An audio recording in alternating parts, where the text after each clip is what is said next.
ചേർപ്പുങ്കൽ പഴയ പാലത്തിനടിയിൽ അപകട ഭീഷണി ഉയർത്തിയ തേനീച്ചക്കൂട് നീക്കം ചെയ്തു. പാലത്തിനടിയിലെ കടന്നൽക്കൂട് വിദ്യാർത്ഥികൾക്കും വാഹനയാത്രികർക്കും ഭീഷണിയായതിനെ തുടർന്നാണ് കൊടുവനാൽ പഞ്ചായത്ത് വൈസ് പ്രസിഡന്റ് രാജേഷ് ബിയുടെ നേതൃത്വത്തിൽ തേനീച്ചക്കൂട് ഒഴിവാക്കാൻ നടപടികൾ സ്വീകരിച്ചത്. ഇന്ന് രാവിലെ കൊടുവനാൽ ഗ്രാമപഞ്ചായത്ത് വൈസ് പ്രസിഡന്റ് രാജേഷ് ആവശ്യപ്പെട്ടതിൻ്റെ അടിസ്ഥാനത്തിൽ ചേർപ്പുങ്കൽ പള്ളിക്ക് സമീപമുള്ള പാലത്തിനടിയിൽ നിന്നും കൂറ്റൻ പെരുന്തേൻകൂട് നിർമ്മാർജ്ജനം ചെയ്യുകയുണ്ടായി.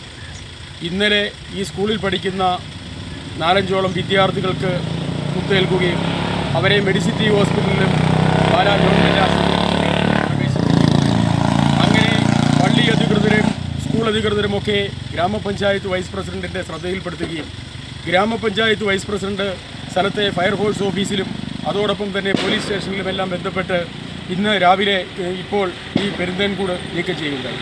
അപകടകാരികളായ തേനീച്ചകളെ നീക്കം ചെയ്യുന്നതിൽ വൈദഗ്ധ്യമുള്ള ജോഷി മൂഴിയാങ്കലിനെ സ്ഥലത്തെത്തിച്ചാണ് തേനീച്ചക്കൂടും തേനീച്ചകളെയും നീക്കം ചെയ്തത്.